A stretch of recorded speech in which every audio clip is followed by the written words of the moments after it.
Hey YouTube, what's going on? Brezzy43 coming at you here with our next video. So today I wanted to do a little bit of a hybrid. I wanted to talk a little bit about the team that I built on stream or on video yesterday. Talk about some changes I made to it, and then do a little EV training on camera. I chatted with I got some feedback from some friends who'd watched my EV training video, and they were really curious as to how I do the EV training with the power items and things like that. So I might do a quick little touch on that today, and kind of what I do when I EV train, in the scenario where I need to EV train, and I also need to get a Pokemon, to level 50. So that's one thing I'm going to do today. The other thing is I want to talk about this team today. So without further ado, I'm going to jump straight into the team.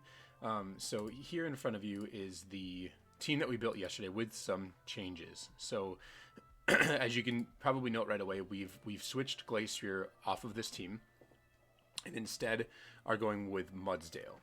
Now, why is this the case? Well, Glacier in practice, it seemed like everyone had a matchup for Glacier. Everyone knew what they were doing against it. They were all prepared for it. Often teams were running double Intimidate, like Incineroar and Landorus. Some teams were running other, like Araquanid started to see play again, where people were bringing Araquanid because it effectively walls the Ice Horse while also, or Glacier, while also being able to pressure it. Now, why did I choose Mudsdale? Well, Mudsdale, in my personal opinion, is a bit of an underexplored Pokemon at the moment because of the recent Generation 8 buffs to Inner Focus.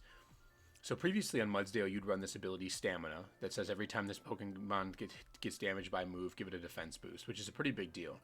However, Inner Focus makes the carrier immune to Intimidate, which is a really big deal because one of the ways that you beat Glastrier is by cycling your Incineroars and your Landoruses and trying to read your opponent correctly. Now, even though Glacier can hit both of those Pokemon super effectively, if your opponent is playing well and switching, it can often be difficult to guess the side of the battlefield that they're going to switch into. Not always, but sometimes in practice it was causing some issues. Also, it was hard to account for everything. People were like making good switches where they would switch in Rillaboom to override my Misty Terrain, and then burn it, and there was a lot of different things going on with that. So even though Mudsdale is susceptible to burns as well, Mudsdale is a bit of a sleeper pick in my personal opinion.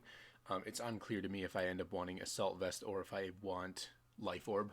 Assault Vest is what I'm going to try initially here, just because Mudsdale has a lot of good moves. Rock Slide pressures fire types that High Horsepower doesn't, as well as flying types. High Horsepower is the best stab option we have, giving us max Quake boosts. Close Combat, it's probably the move that I would drop if I was not going to use Assault Vest, just because since we are immune to Intimidate, getting to reset our Intimidate drops with Max Knuckle isn't as prominent in this game. And then Heavy Slam is probably the best steel move we have access to. This thing also gets Iron Head, but I think it does, at least it should. Yeah, but the reason why Heavy Slam is a bit better, in my opinion, specifically on this Pokemon, is because if you do Dynamax it, Heavy Slam can still be used as a max move. Remember yesterday I said you can't use Heavy Slam on a Dynamaxed Pokemon, but Mudsdale being one of our likely Dynamax candidates, we would be okay with having this turn into a damaging move, and then it's just like going to be way stronger than Ironhead because of how heavy Mudsdale is. So that's Mudsdale. I ended up changing the Raichu. I ended up removing Eerie Impulse for Charm. Or not Eerie Impulse, excuse me, Electro Web for Charm. And just in practice, I wasn't clicking Electro very often. I was often going for Fake Out or Eerie Impulse and kind of wishing I had Charm in some moments, and then Volt switching away. So in this particular instance, I think that I'm going to try Charm out for a little while, and see how that goes. Just like I said, in reality, Electroweb wasn't really doing anything. It allowed me to drop a little bit of my speed onto my Moltres. Base 180 outspeeds base Adamant base 80s. So for example, Mamoswine is a base 80 Pokemon that is often run Adamant. This is going to guarantee that it outspeeds Adamant max speed Mamoswine, as well as other base 80 Pokemon as well. Nothing really changed here. Bronzong, however, we did move the leftovers from Tapu Fini to Bronzong because in reality, Bronzong ended up being a really powerful end game for my team. So, hypothetically speaking, let's talk about a potential lead situation here. Let's say that I went Moltres, Raichu, Incineroar, Bronzong.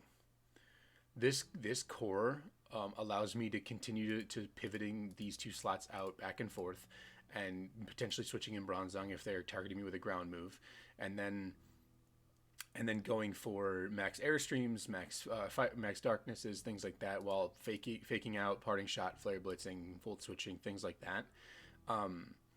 And then late game, Bronzong just becomes this huge threat where Bronzong comes in, often without Mudsdale, and it can set up its own Trick Room if need be to need to go first, or it can just click an Iron Defense once or twice and start body pressing. And so I ended up changing the Iron Head to Protect because we were running leftovers, and it would be nice to be able to protect for a turn and get a little extra leftovers recovery and then start attacking from there. Also, Protect ended up being really strong in if they targeted a max move in this. Like, for example, I got attacked with a physical... it was a Dynamaxed Incineroar to try to stop me from setting up Trick Room.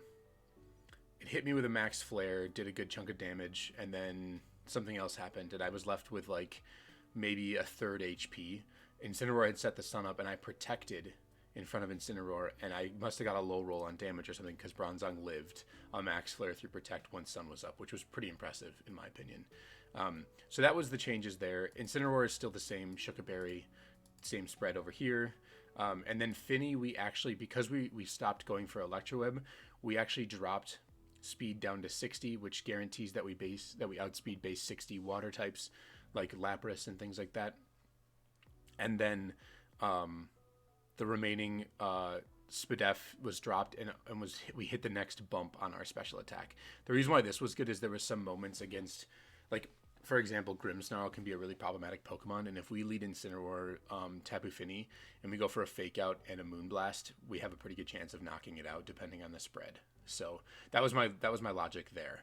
But yeah, that's the new team here. So I'm gonna go ahead and jump over to the Switch and talk about EV training. So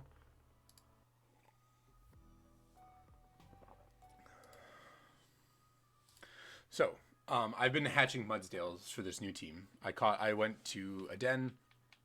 I found an Inner Focus Mudsdale. I caught it, and now I'm going to go through and I went to the. Its EVs weren't great. Obviously, we want this thing to be min speed, so it's good inside Trick Room because Mudsdale's speed status 35. So I did some training. I found this one was really sad. This one made me really sad. So this one was exactly the IVs that we wanted. Except its ability is not hidden, and I don't really feel like grinding for a bunch of Dynite or to get a hidden ability patch to change this thing's ability to Inner Focus. I have enough BP to change the nature from Quiet or from Jolly to, or this is Timid. Yeah, this is Jolly. I have enough BP to change the nature to Brave, which is minus speed plus attack, but I don't have the Dynite or to get a hidden ability patch. But I did, however, catch this one. This is a Mudbray that has these IVs. And you might be thinking, hang on a second, Brezzy, don't you want best in all the categories? Well, this is an interesting experiment we're going to do together.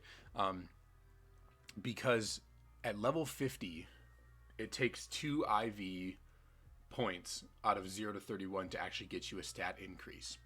At level 100, this is going to be incorrect, but at level 50, fantastic means that you have a 30 IV, and best means that you have a 31.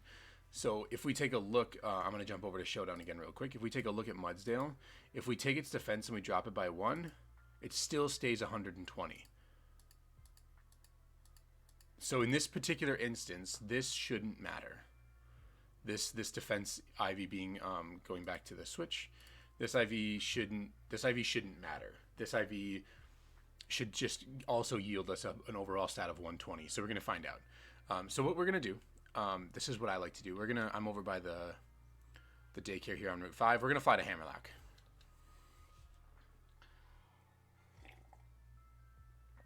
We're going to go into the Pokemon Center. we're going to heal up because I have a Pokemon in my party that I need to heal up. And I'll give you I'll show you what we're going to do here. So we have a bunch of eggs in our party still. That's fine.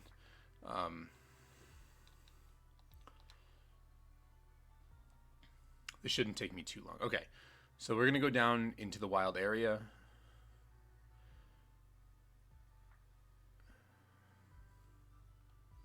So from here, what you want to have is you want to have your Pokemon that you want to train, and you want to have a Pokemon that is going to be your Pokemon that gets knockouts for you. So in this case, I have a Weavile. This is actually like I call this my Pokemon catching Weavile. This is a competitively trained Adamant Weavile, which has a very high natural attack and speed. And it has the move False Swipe, which is really good for catching Pokemon, and then Ice Shard, Thief, and Ice Punch, which is very good moves at just picking up knockouts. So what are we gonna do? Well, you're gonna consult your EV spread. So for us, we are going with 252, 252, 4. Pretty easy spread to do. This may not be a great example. Like Tapu Finis takes a little bit more precision, but these 252 ones are pretty straightforward. Okay. So we're gonna go to Mudbray, and the Pokemon I like to knock out is Wobbuffet. So there's a bunch of Wobbuffet that usually spawn in this area. There's also Machokes here, and over here there should be Wobbuffets as well and Machokes. Okay, so in this particular instance, we can actually do a bit of both. Okay, so what I personally like to do is, if you go to your hold on, let's make sure we don't get battled. If you go to your browser and you take a look at Machoke Pokedex. Okay. If every Machoke you knock out gives you 2 attack EV, which is good. That's what we want. And then every Wobbuffet you knock out, I put too many T's, way too many T's. Every Wobbuffet you knock out gives you 2 HP. Those are the 2 stats that we want to be boosting as this Pokemon. So what we can do is, it looks like it might be, I'm just kind of surveying real quick just to see what else spawns in this area. It looks like it's mostly Wobbuffet. So we're going to go ahead and we're going to go to our items, and we're going to go to our power items right here. So we're going to grab the one that has that, because we're going to be knocking out Wobbuffet, we're going to be gaining HP statically from Wobbuffet, HP EVs. So we want to give our Pokemon the one that boosts its attack. So that is, am I blind? There it is, Power Bracer. So we're going to give the Power Bracer to Mudbray, which means every single Pokemon we knock out is going to give our Mudbray 8 attack EVs. So let's go ahead and battle the Wobbuffet. Like I said, Wobbuffet give a ton of experience when you knock them out, and Weavile is very good at knocking them out. So you just hit it with a Thief.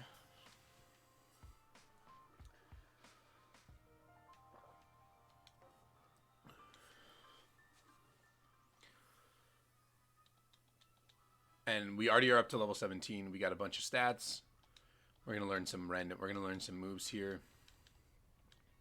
No, we don't want Bulldoze. No, we don't want Stomp. Okay. I'm gonna battle a couple more here before we take a look at the stat changes. So, again, what you can do if you have a more intricate spread like that Tapu Fini we looked at.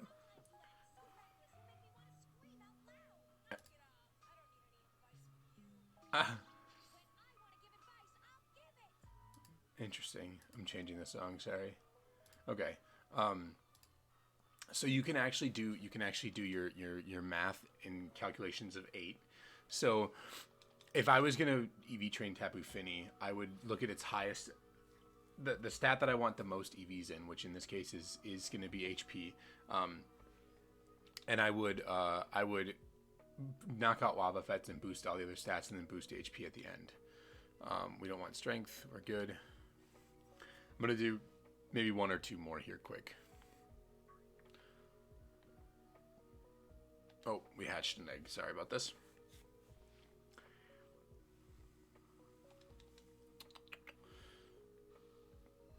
One of the things I didn't say as well, the reason why I like Mudsdale a bit on this team is having a ground type that can switch in for two of our electric type weaknesses is really good because even though we do have Raichu with Electro Web or with Lightning Rod, excuse me, it's still that's the only Pokemon we have on our team that actually resists or is immune to electric. The rest of our team is hit super effectively or neutrally by electric, so having an electric resist is a big deal, especially right now in this metagame. So I released that Mudbray because I didn't need it. The nature wasn't right, and neither were the IVs. So let's go ahead and we'll knock out 2 more. This one and then 1 more, and then I'll take a look at the stats with you all.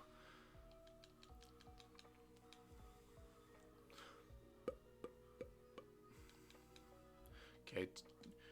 The levels will start to slow down a little bit. You won't obviously get 16 levels every time, but it is still a very thick amount of experience you're getting with every one of these knockouts. There's Wobbuffet.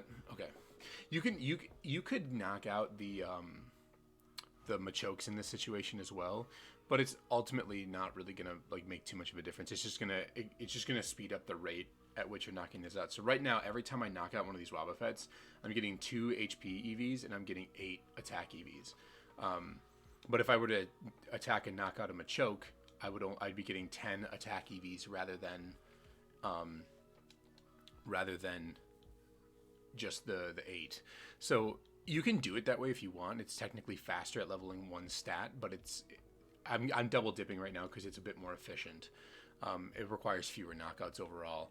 So if you take a look at Mudbray now, if you see there's little blips in the, I can't really show you on the computer, but if you look at the attack stat, there's the arrows beginning to go that direction, or the lines beginning to go that direction, and HP's got a little bit of a bump in it as well. So that means, mic off. According to, I'm not really sure what happened there. Sorry about that.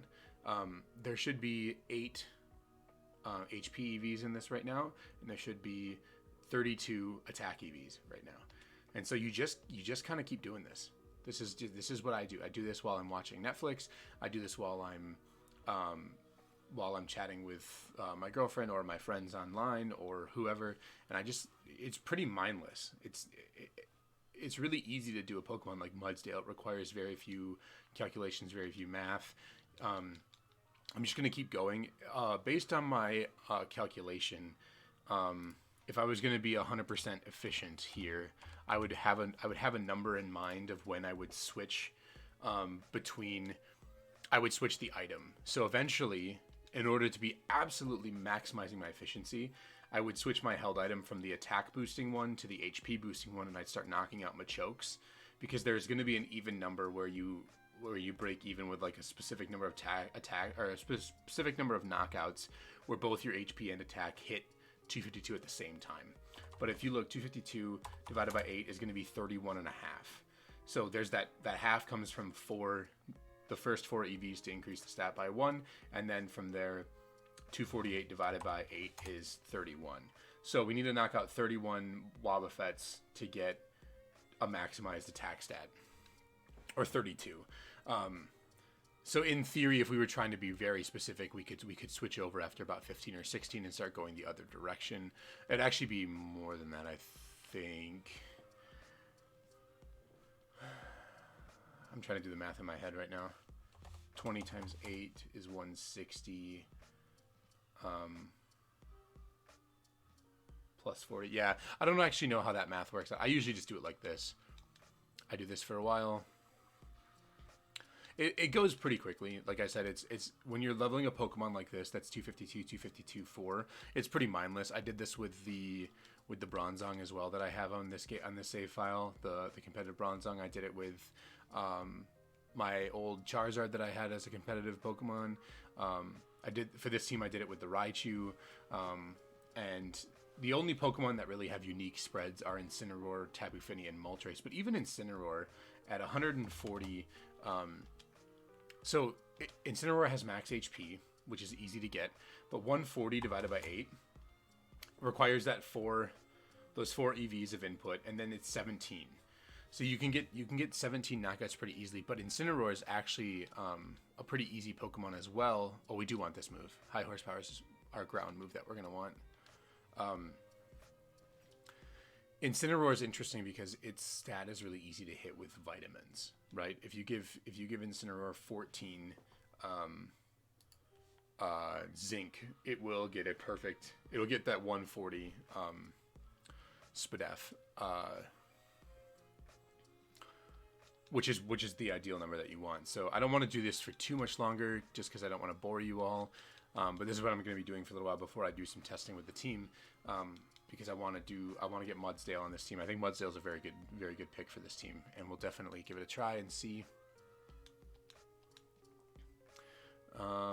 Let's do a couple more quick, just to show you how much the stat is actually increasing by.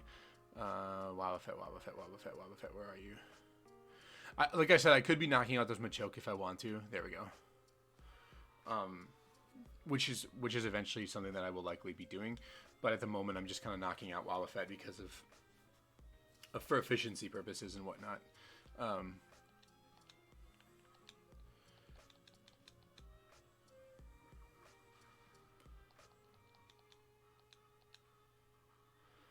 All right. So this should give us our evolution, I think. I think it evolves at level 30. Yeah, it does. Beautiful.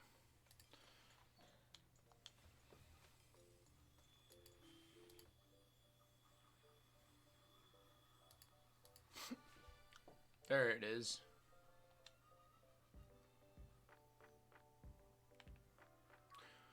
Okay, we'll sneak over here quick and see if there's a Wobbuffet. There's a couple of them.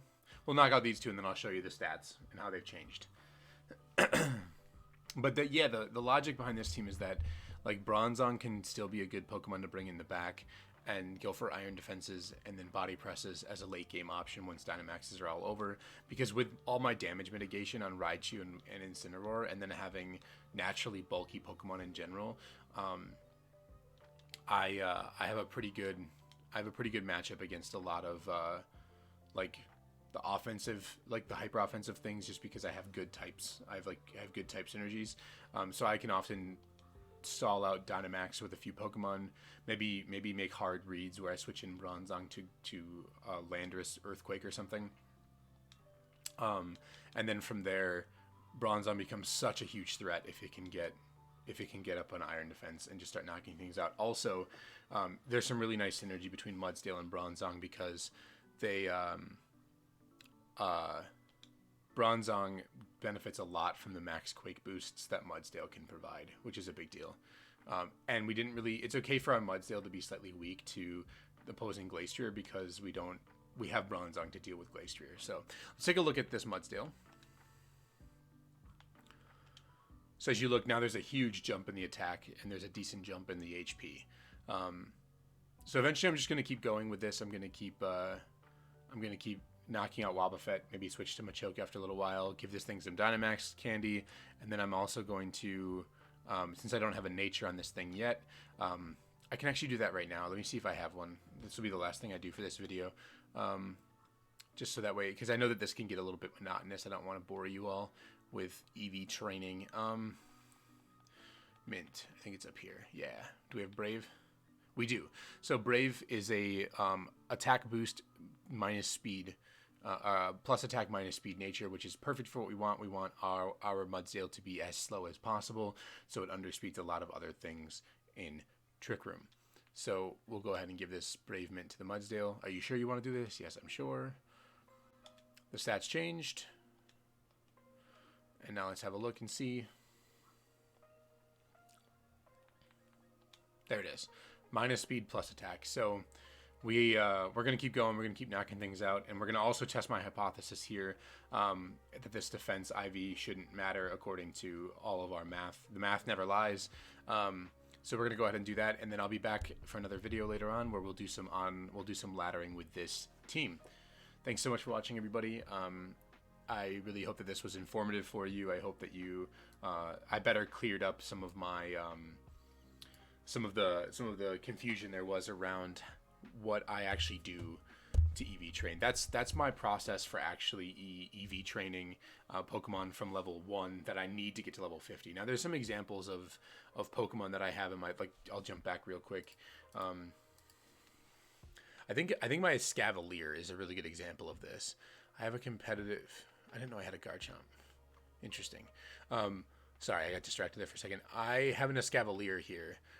Oh, I must have got it to level 50. Huh.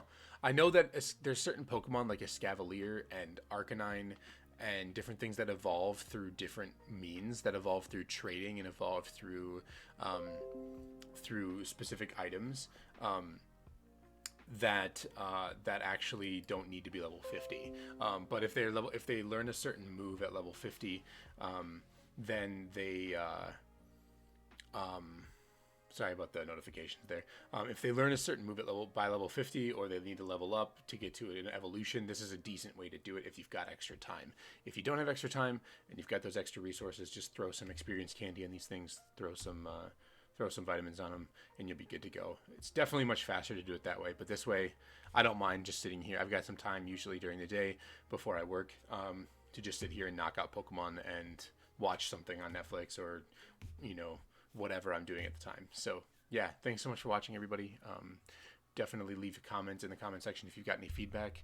Let me know what you thought of this type of content. I can do more of this, kind of like what I like to do to prep for different things, or to train my Pokemon. But the next video, I'm going to actually do some actual battling on the ranked ladder. So I hope to see you all for that video, and I'll catch you all next time.